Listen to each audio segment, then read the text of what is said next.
বিয়ের পরে প্রত্যেকটা ছেলেদের জন্য একটা কমন ডায়লগ, বিয়ের পর নাকি তাদের জীবন অশান্তিতে ভরে গেছে। আচ্ছা আমাকে বলুন, কিভাবে তাদের জীবন অশান্তিতে ভরে গেছে? সকালবেলা ঘুম থেকে উঠেই তারা তাদের নাস্তাটা হাতে পায়, দুপুরে যেটা খাবেন সেটা রান্না করে সুন্দর করে বেঁধে অফিসে পাঠিয়ে দেয়। আবার রাতে যখন আপনাদের ঠিক আসার সময় হয় তখন আপনারা ফোন দিয়ে বলবেন আমি আসতেছি। তখন আমাদের সম্পূর্ণ ঘর গুছিয়ে সুন্দর করে রাখতে হবে, কারণ মহারাজা আসবে। তখন আবার আপনারা আসবেন বলে রাতের জন্য টাটকা টাটকা খাবার গুছিয়ে রান্না করে রাখা লাগবে, আপনারা এসে খাবেন। এদিকে আবার বিছানা ঝাড় দিয়ে গুছিয়ে মশারি সুন্দর করে টাঙিয়ে আপনাকে আয়েশ করে ইনভাইট করা হয়, আমাকে উদ্ধার করেন ঘুমিয়ে। তারপরে আবার শুনতে হয় জীবনটা নাকি তার অশান্তিতে ভরে যায়। এরপরে বিয়ের কয়দিন পরে যেতে না যেতেই পেটে চলে আসবে বাচ্চা। তারপর তো সেই বাচ্চা নিয়ে কষ্ট করতে হয় আমাদের। পেটে বাচ্চা নিয়ে দীর্ঘ 9 মাস কষ্ট করি আমরা। আপনারা তো সুন্দর নাচতে নাচতে ফুর্তিতে বাচ্চাটা দিয়ে দেন। বাচ্চাকে পেটে দীর্ঘ 9 মাস রাখি আমরা, ছোট থেকে বড় করি আমরা, বাচ্চার ক্যাথে নিয়ে রান্না বান্না সমস্ত করি আমরা, তারপরে গু মুখ সাফ করা সমস্ত কিছু করি আমরা। তারপর বলবে একটা বাচ্চা তো ঘষা নেই, আর একটা বাচ্চা নাও।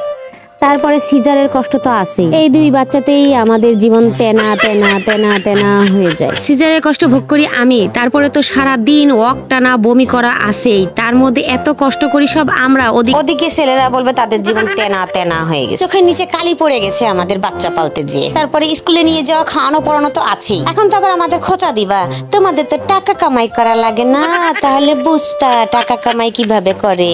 1 টাকাও তো কামাই করার মুরদ নাই। শুনে রাখো, আমরা মেয়েরা যদি চাই তাহলে কিন্তু আমরা পারি না এমন কিচ্ছু নাই। এখন কিন্তু মোবাইলের যুগ, ইন্টারনেটের যুগ। এই যে মোবাইল, এই মোবাইল দিয়ে ভিডিও ছেড়ে কিন্তু ভাইরাল হয়ে যাব, আর কিন্তু টাকা কামাই করব। একদিকে এই মোবাইলে ভিডিও বানাবো, অন্যদিকে আমরা বাচ্চা কেথে নিয়ে কাজ করব। বুঝলে আমরা বাচ্চাও পালতে পারি, আমরা মোবাইল দিয়ে টাকা ইনকামও করতে পারি। এত ভাব নেওয়া কিন্তু ঠিক না, ঠিক আছে? ঘরে বসে রান্নার ভিডিও দিয়েই কিন্তু আমরা লক্ষ লক্ষ টাকা ইনকাম করতে পারি। অতএব তোমরা আর কখনো জানি বলবা না যে তোমাদের জীবন ঝালাপালা হয়ে গেছে আমাদের জন্য। একটা কথা মনে রাখবে, শোনো, বিয়ের পরেই তোমরা শোধরাও, বিয়ের পরেই তোমরা সাশ্রয়ী হও, বিয়ের পরেই তোমরা দায়িত্ব নেওয়া শেখো। বিয়ের পরেই ওনাদের জীবন বিষাক্ত হয়ে গেছে। বেশি তেড়িবিড়ি করলে কি করবো জানো? ও এটা তো ভাঙ্গা, দাঁড়ান চেঞ্জ করে আনি। বেশি তেড়িবিড়ি করলে জানো রান্নাঘরে অনেক অস্ত্র থাকে, ঘুমায় থাকলে মাথায় বাড়ি দিয়ে ঘিলু একদম চাটকায় ভস্কায় চাগায় দেবো, থোতা মুখ ভোতা করে দেবো।